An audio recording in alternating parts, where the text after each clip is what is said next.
Welcome to the last of the 3 videos I'm making on databases. The first video will look at the keywords, fields, records, tables and key fields. In the second video we introduce SQL, Structured Query Language, which is the language we use to create a database. We're using it to find information from a database. In this last video you can have a little practice at writing out some SQL code yourself. So let's have a little look at how we can do that. So there's our customer table for our pizza business. What I'm going to do is I'm going to give you a question. So let's look at an example. So write SQL query that will display the full names of all customers who have a favorite topping of olives. So we're going to use those 3 keywords you might remember from the last video: select, from, and where. We use select to choose the fields that we want to appear on the screen. If we do that, well, then we can choose the information that we wish to see. So if we only want to see the surname and address, we'd say select surname, address, and then when the query is finished, that's all we'd see. So it's a good way of restricting the information that we're seeing, or just choosing specific information. What we're going to do then is we're going to use the from command to say the table, so it's the customer table. And then finally, it's the criteria. So let's have a look at how we can write that. So we've got select forename, because in the question, that's all we want to display. That's all we want to see. From customer, because it's the customer table. We only have the one table, so that's fairly straightforward. Then we have a criteria. So all customers who have a favorite topping of olives. So it's, let's have a look. Which field is olives in? So olives is in fave topping. So it's where fave topping is equal to olives. Okay, have a go at this one. So if you'd like to pause the video, have a look at the question, have a go at it, and then we can walk through the answer. So display the customer number and surname of all customers who live at 12 Oak Flats. Hopefully you've had a go at this one. Let's have a look at an answer. So we know we're going to use select, from, and where.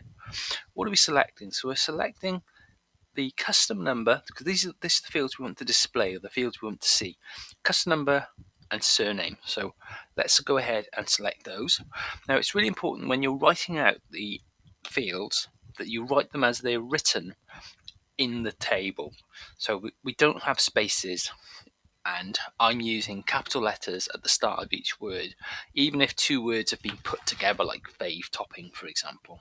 So we're selecting customer number, surname, from customer, because that's the name of the table, and our criteria. So we need to find all the customers who live at 12 Oak Flats. So let's find that. Where's 12 Oak Flats? It's here. What field is this? It's the address field. So it's where address equals 12 Oak Flats. Okay, let's try another.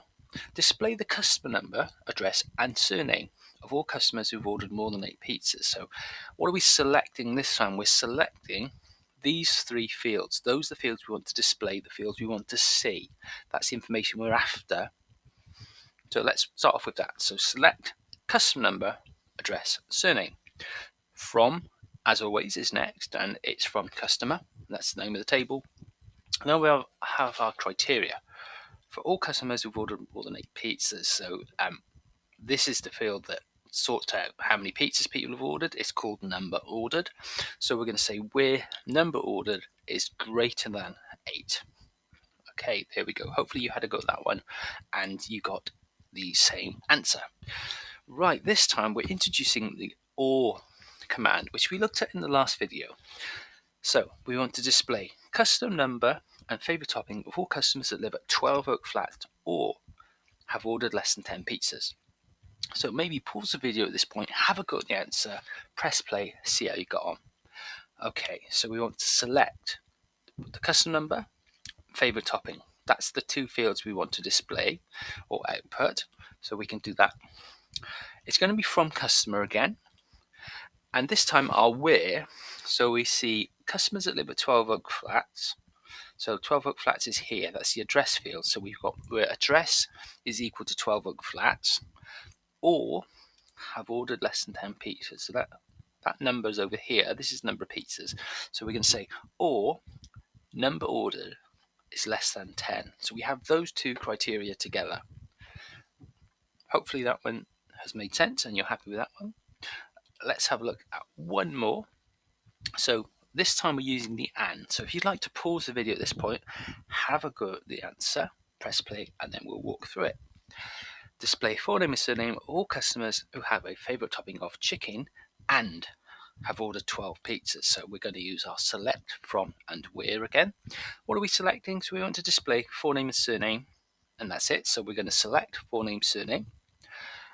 You guessed it, it's from customer. It's the name of the table. We only have one table, but it's still important to tell the query which table we're trying to access. And then finally, we have our where criteria. So this time we have to have a favorite topping of chicken. So we're going to say where fave topping equals chicken, and so we have to match both of them, have ordered 12 pizzas. So again, that's in our number ordered field. So we're going to say where fave topping equals chicken and number ordered equals 12. So thank you very much for watching this video. Hopefully that's been helpful, and I'll see you in the next video.